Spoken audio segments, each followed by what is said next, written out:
खुलुमबाय नोंथांमोनखौ फुंबिलिनि गोसो गोथारै बरायबाय। दिनै 5 नभेम्बर 2020 बिस्थिबार फैनो दिननि फुंबिलिनि माखासे मोजां गाज्रि आरो फिसा गेदेर खौरांफोरखौ फारि फारि मिथिनानै लानि। गिबि खौराङा जाबाय महाराष्ट्रनि औरंगाबादआव सासे 27 बोसोरनि आइजोखौ मास मोनथामाव 3 मानसिजों हाबा खालामनायनि दायाव एरेस्ट खालामनाय जादों।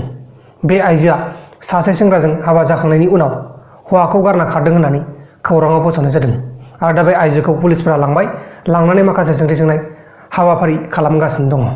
आरो लोगोसे Indian army chief general Manoj मुकुट नारभानेआ सानथामनि हाबाफारि लाना नेपालाव थांनायाव प्राइम मिनिस्टार केपि शर्मा ओलीखौ काठमान्डुआव लोगो हमगोन होननानै मिथिनो मोननाय जादों।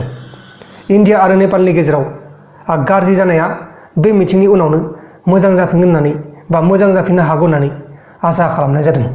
गुबुन फारसेथिं काश्मीरनि साइमा साफी मुंनि सासे सिभिल इन्जिनियार सिख्लाया गोदान आदबजों खन्थाइनि गोमालांनाय आयदाखौ बोखांफिननो थाखाय नाजादों। माने बिथाङा खन्थाइनि माखासे आयदाफोरखौ गोदो गोदायहाय माबायदि खन्थाइ दंमोन नोंथांमोना मिथिखायो।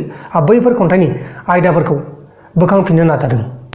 अब्ला दानिया फैदों गुबुन खौराङा जाबाय पान्जाबाव आबादारिफोरा फार्म लसखौ लाना गोबाव समनिफ्रायनो धरना खालामनानै माखासे रेल लाइनखौ बन्द खालामना दोननायनि जाहोनाव थर्मेल पावार प्लेन्टआव सौफैनो गोनां खैलानि सायावबो गोहोम खोख्लैदों।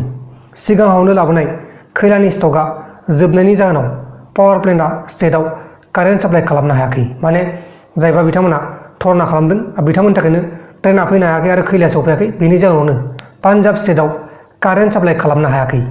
लोगोसे RSSनि लिडार काल्लाटका प्रभाकर भाटनि कर्नाटका मंगलुरुनि उल्लाल टाउनखौ पाकिस्तानजों रुजुनाय भिडिअ'आ भाइराल जादों आरो बै भिडिअ'आ भाइराल जाखांनायनि उनाव RSSनि लिडारफोरखौ जेंनायाव खोख्लैदों। गुबुन खौराङा जाबाय इन्डियान आर्मिफोरनिसिम दैथायहरनाय इस्ट लादाख चाइना बर्डारनि माखासे फौजिफोरनो गोजां बोथोराव बाहायनो थाखाय आमेरिकान डिफेन्स फर्सआ 20,000 गुदुं ड्रेस हरनाया जोंनि बे हादोराव सफैबाय आरो दा बे ड्रेसखौ जोंनि बे हादोरनि फौजिफोरा बा आर्मिफोरा बाहायगासिनो दङ। अब्ला दानिया फैलायदो गुबुन खौराङा जाबाय कास्टम डिपार्टमेन्टनि डिपुटि कमिशनार बिकास कुमार आरो सुपारिनटेन्डेन्ट ज्योति बिश्वासखौ CBIफोरा मोननै गुबुन करापसननि केसाव एरेस्ट खालामदों। माने बिथांमोनखौ एरेस्ट खालामनाय जाबाय CBIआ, मानोना बिसोरो गोबां रां जाख्ल'गासिनो दंमोन। दा बेनि जाहोनावनो CBIआ एरेस्ट खालामदों। आरो लोगोसे प्रेसिडेन्ट जायबा रामनाथ क'विद बिथाङा पान्जाबनि चिफ मिनिस्टार अमरिन्दर सिं आरो बिथांजों थाफानाय माखासे मानसिफोरखौ फार्म लसनि सायाव रायज्लायनो नागिरनायखौ लोगो हमैनो थाखाय गावनि MLAफोरखौ लाना दिल्लीनि राजघाटआव धरना खालामगोन होननानै फोसावनाय जादों। माने बिथांजों आरो जायबा प्रेसिडेन्ट बिथांजों रादाय खादोंमोन लोगो हमनो, नाथाय प्रेसिडेन्टआ लोगो हमाखै। दा बेनि जाहोनावनो जायबा पान्जाबनि चिफ मिनिस्टार बिथांमोना दुखु मोननानै धरना खालामनो नागिरदों। लोगोफोर, दिनैनि फुंबिलिनि रादाबफोरा बेखिनिल'मोन।